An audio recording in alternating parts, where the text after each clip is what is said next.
Too many bad jokes? We've got the cure. Subscribe for the good stuff. A guy stopped at a little cake shop run by an elderly couple. He asked for a cup of coffee. The old man working the counter turned to the kitchen and said, "Sweetie, a cup of coffee for this gentleman, please." The man thought that was sweet and decided to order a slice of devil's food cake. The elderly man turned to the kitchen again and proclaimed, "Love of my life, a slice of devil's food cake too, please." The man was tickled and wanted to hear what came next, so he ordered some chocolate chip cookies as well. The elderly man called out, "Oh, reason for my existence, some chocolate chip cookies too." After the man was done and was paying the bill, he said to the old man, "It's rather adorable how you call your wife sweet nicknames. You don't see that much nowadays." The old man looked at the guy, then towards the kitchen, and whispered, "I have to. I forgot her name 10 years ago, and I'm afraid to ask her what it is." A man is driving with his wife at his side and his mother-in-law in the back seat. The women just won't leave him alone. His mother-in-law says, "You're driving too fast." His wife says, "Stay more to the left." After 10 mixed orders, the man turns to his wife and asks, "Who's driving this car, you or your mother?" A boy, his father, and his mother are having dinner, but the boy refuses to eat his broccoli. "Eat your broccoli," says the mother. "No," the boy insists.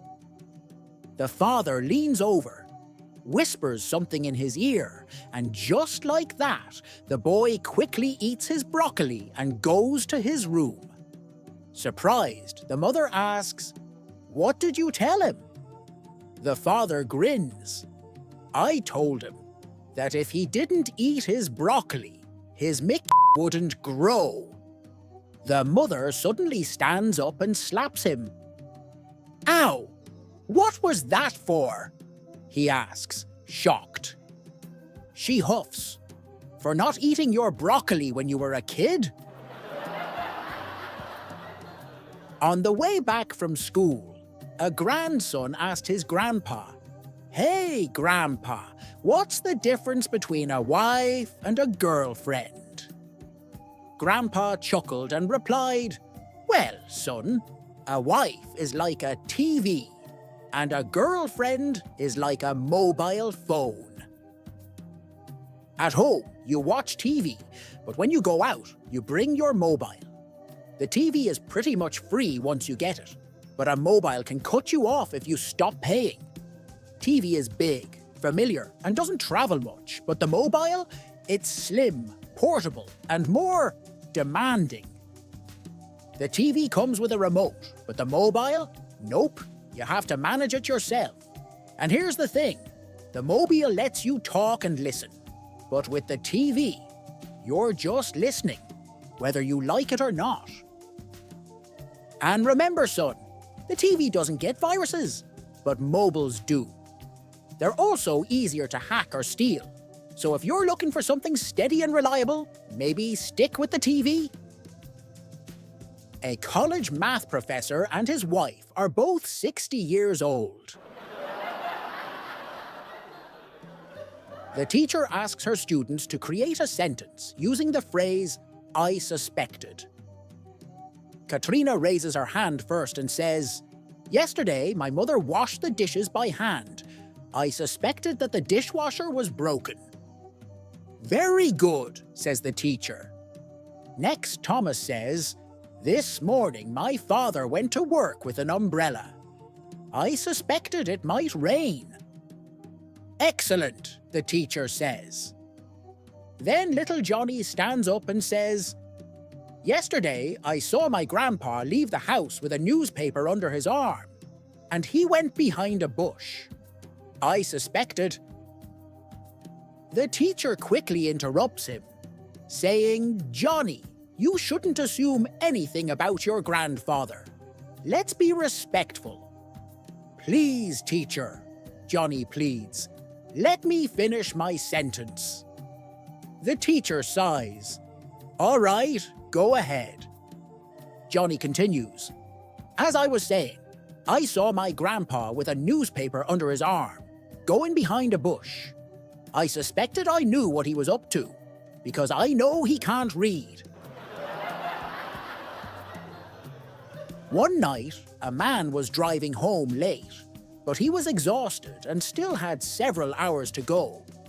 He decided to book a room at a local hotel to get some rest. "Good evening. I'd like a single room, please," he said to the receptionist. "Of course, sir," replied the receptionist. "We only have one room available, room 9. It's known for some interesting surprises, and it's only available once a month." The tired man, barely paying attention, took the key, headed to the room, showered, and went straight to bed. Around 3 a.m., he was woken up by a naked woman slipping under the covers beside him. At first, he thought he was dreaming, but when she started entertaining him, he realized it was real. After a few enjoyable hours, she disappeared. In the morning, he checked out and went to the front desk. "That was an incredible night," he said to the receptionist. "How much do I owe?" The receptionist replied, "That will be $150. A bit surprised at the price, he figured it was worth it and drove home. A few weeks later, he told his friend Matthew about his unusual night. Intrigued, Matthew thought, "I've got to try this." So a few weeks later, he told his wife he was going on a fishing trip, then booked himself a stay at the hotel. He asked for room 9, got the key, relaxed with a drink, and went to bed. Just like before, at 3 a.m., the door opened and a woman slipped into bed with him. In the dark, he felt her tender touch, and he enjoyed the night thoroughly. In the morning, he went to the reception desk and asked, "How much do I owe for the night?" The receptionist smiled and said, "You don't owe anything, but we'd actually like to give you $400 as a thank you." Matthew was baffled. What are you thanking me for?" The receptionist replied, "Well, your wife has been coming here once a month while you're on your fishing trips. Thanks to you, room 9 has become very popular with our male guests." One evening, the wife comes home and finds a note from her husband that says, "My dear, now that you are 60 years old, there are some things you no longer do for me. I am at the Holiday Inn with my 20-year-old student. Don't bother waiting up for me." He returns home late that night to find a note from his wife. "You, my dear, are also 60 years old, and there are also things I need that you're not giving me. So I am at the Motel 6 with one of your 20-year-old students. Being a math professor, I'm sure you know that 20 goes into 60 way more than 60 goes into 20. So, don't you wait up for me." A college freshman decided to try out for the football team. "Can you tackle?" asked the coach. "Watch this," said the freshman, who proceeded to run smack into a telephone pole, shattering it to splinters. "Wow," said the coach. "I'm impressed. Can you run?" "Of course I can run," said the freshman. He was off like a shot, And in just over 9 seconds, he had run a 100-yard dash. Great, enthused the coach. But can you pass a football? The freshman hesitated for a few seconds. Well, sir, he said, if I can swallow it, I can probably pass it. A nun was going to Chicago. She went to the airport and sat down, waiting for her flight. She looked over in the corner and saw one of those weight machines that tells your fortune. So, she thought to herself, I'll give it a try, just to see what it tells me. She went over to the machine and put her nickel in, and out came a card that said, You're a nun. You weigh 128 pounds, and you are going to Chicago, Illinois. She sat back down and thought about it. She told herself it probably tells everyone the same thing, but decided to try it again. She put her nickel in, and out came a card that read, You're a nun. You weigh 128 pounds. You're going to Chicago, Illinois, and you are going to play a fiddle. The nun said to herself, I know that's wrong. I have never played a musical instrument a day in my life. She sat back down. From out of nowhere, a cowboy came over and set his fiddle case down next to her. The nun picked up the fiddle and started playing beautiful music. Startled, she looked back at the machine and said, This is incredible, I've got to try it again. Back to the machine she went, put her nickel in, and another card came out. It said, You're a nun, you weigh 128 pounds. You're going to Chicago, Illinois, and you're going to break wind. Now, the nun knew the machine was wrong. I've never broken wind in public in my whole life. Just then, she tripped, fell off the scales and broke wind.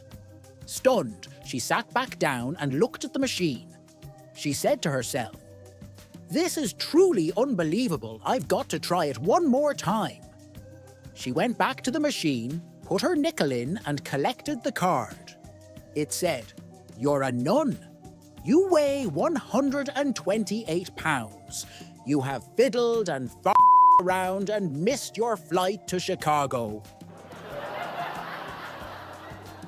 Two aliens exploring the vast cosmos landed in the Arizona desert near a gas station closed for the night.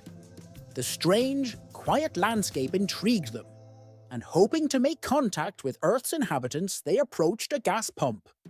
The younger alien, eager and a bit naive, spoke to the pump. Greetings, Earthling. We come in peace. Take us to your leader. The gas pump, of course, remained silent. Annoyed by the lack of response, the young alien's patience wore thin. The older alien advised, Calm down, it's not worth it. But the younger alien, now frustrated, repeated his greeting louder. Greetings, Earthling. Take us to your leader. Still no response. Furious, the young alien threatened. If you don't take us to your leader, I'll fire. The older alien, sensing trouble, warned, You probably don't want to do that. Might make him angry. Ignoring the advice, the young alien fired his ray gun. Instantly, there was a massive explosion, sending a huge fireball across the area and throwing the young alien over 200 yards into a cactus patch. Half an hour later, the young alien regained consciousness, bruised and smoking. The older alien stood over him, shaking his head in disbelief. The young alien, bewildered, asked, What a fierce creature! How did you know it was so dangerous? The older alien replied, One thing I've learned in my travels, Never mess with something that can wrap its manhood over its shoulder and stick it in its ear. 4 college friends were so confident that the weekend before finals, they decided to go up to Dallas and party with some friends up there. They had a great time. However, after all the partying, they slept all day Sunday and didn't make it back to Austin until early Monday morning.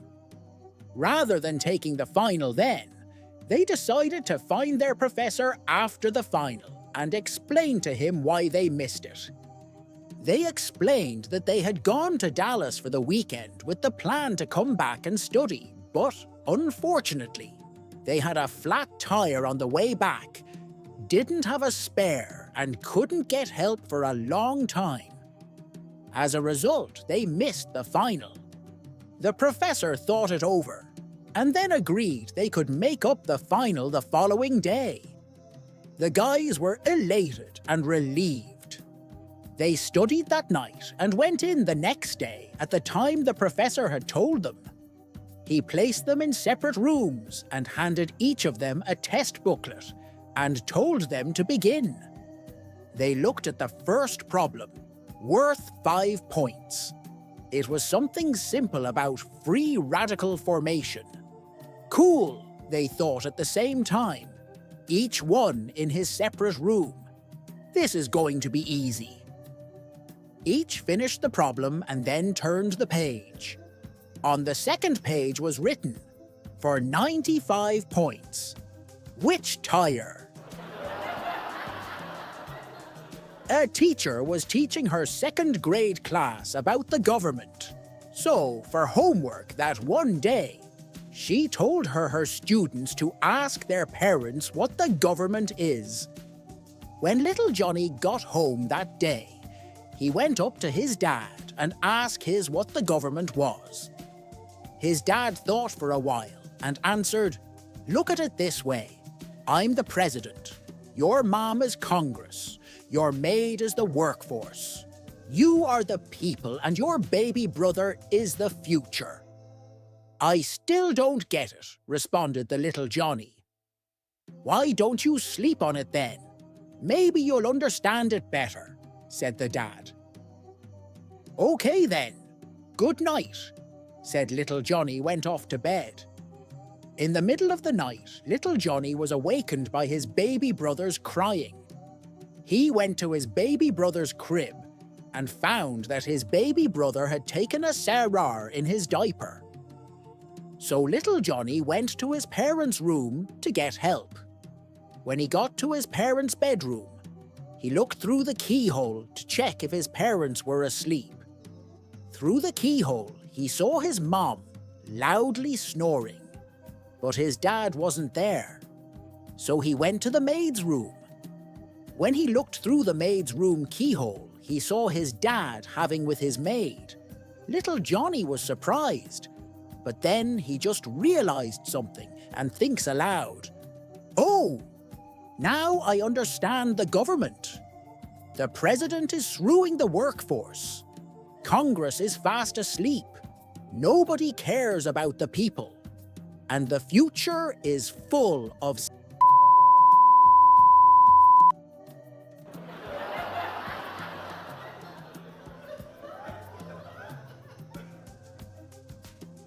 Twin 7-year-old boys were always getting into trouble. Their parents knew if any mischief was reported in town, the twins were probably involved. Their mother heard that a preacher in town had been successful in disciplining children, so she asked if he would speak with her boys. The preacher agreed, but he asked to see them individually. The mother sent one boy in the morning, with the other boy to see the preacher in the afternoon. The preacher, a huge man with a deep, booming voice, sat the boy down and asked him sternly, "Do you know where God is, son?" The boy made no response, sitting there wide-eyed with his mouth hanging open. So the preacher repeated the question in an even sterner tone. "Where is God?" Again, the boy made no attempt to answer. The preacher raised his voice even more and shook his finger in the boy's face and bellowed. "Where is God?" the boy screamed, ran directly home and hid in his closet. When his twin brother found him in the closet, he asked, "What happened?" His brother replied, "We are in big trouble this time. God is missing and they think we did it." Shortly after takeoff, on an outbound evening Aer Lingus flight from Dublin to Boston, the lead flight attendant nervously made the following painful announcement in her lovely Irish brogue. "Ladies and gentlemen, I'm so very sorry, but it appears that there has been a terrible mix-up by our catering service. I don't know how this has happened, but we have 103 passengers on board, and unfortunately we received only 40 dinner meals. I truly apologize for this mistake and inconvenience." When the muttering of the passengers had died down, she continued, "Anyone who is kind enough to give up their meal so that someone else can eat will receive free, unlimited drinks for the duration of our 5-hour flight." Her next announcement came about 2 hours later. "If anyone is hungry, we still have 40 dinners available." There was an old doctor named Geezer who did house calls and had a sign saying, "Treatment for $500, if not cured. Get back $1,000. There was a young, high-tech doc in town who wanted to eliminate the competition. So he went to Dr. Geezer's clinic and posed as a patient with no insurance. Dr. Young, "Dr. Geezer, I have lost all taste in my mouth. Can you help me?" Dr. Geezer, "Nurse, bring me medicine from box 22 and put 3 drops in Dr. Young's mouth." Dr. Young, "Ugh, this is gasoline." Dr. Geezer, "Voila, you've got your taste back. That will be $500. Dr. Young left mad, but goes back in a couple of days to recover his money. Dr. Young, "I have lost my memory and can't remember anything." Dr. Geezer, "Nurse, please bring medicine from box 22 and put 3 drops in the patient's mouth." Dr. Young, "No, you don't. That's gasoline." Dr. Geezer, "Congratulations, you've got your memory back. That'll be $500. Dr. Young is now out a $1,000 and really angry and goes back after a week. Dr. Young, "I think I'm going blind. I can hardly see." Dr. Geezer, "Well, I don't have a cure for that, so here's your $1,000 back." Dr. Young, "But this is only $500. Dr. Geezer, "Way to go. You got your vision back. That will be $500. "Well," snarled the tough old sergeant to the bewildered private, "I suppose after you get discharged from the army, you'll be waiting for me to die so you can come and spit on my grave." "Not me, Sarge," the private replied. "After I get out of the army, I ain't never going to stand in line again." While cruising at 30,000 feet, the airplane shuddered. A passenger looked out the window. "Good Lord!" he screamed. "One of the engines just blew up!" Other passengers left their seats and came running over. Suddenly, the aircraft was rocked by a second blast as yet another engine exploded on the other side. The passengers were in a panic now, and even the flight attendants couldn't maintain order. Just then, standing tall and smiling confidently, The pilot strode from the cockpit and assured everyone that there was nothing to worry about. His words and his demeanor seemed to make most of the passengers feel better, and they sat down as the pilot calmly walked to the door of the aircraft. There, he grabbed several packages from under the seats and began handing them to the flight attendants. Each crew member attached the package to his or her back. "Say," spoke up an alert passenger, "aren't those parachutes?" The pilot said they were. The passenger went on, "But I thought you said there was nothing to worry about." "There isn't," replied the pilot as the third engine exploded. "We're going to get help." 3 babies are in their mother's womb. One of them says, "I want to be an artist, so everyone will know what I look like." The next one says, "I want to be a swimmer because I get so much practice in here." The last baby says, "I'm going to be a hunter because if that snake comes in here and pokes me again, I'm going to chop that thing in half." A passenger piled his luggage on the scale at an airline counter in New York and said to the ticket agent, "I'm flying to Los Angeles. I want the large bag sent to Denver and the 2 small ones to Cincinnati." "I'm sorry, sir, but we can't do that," said the ticket agent. "That's good to hear, because that's where they ended up the last time I flew this route."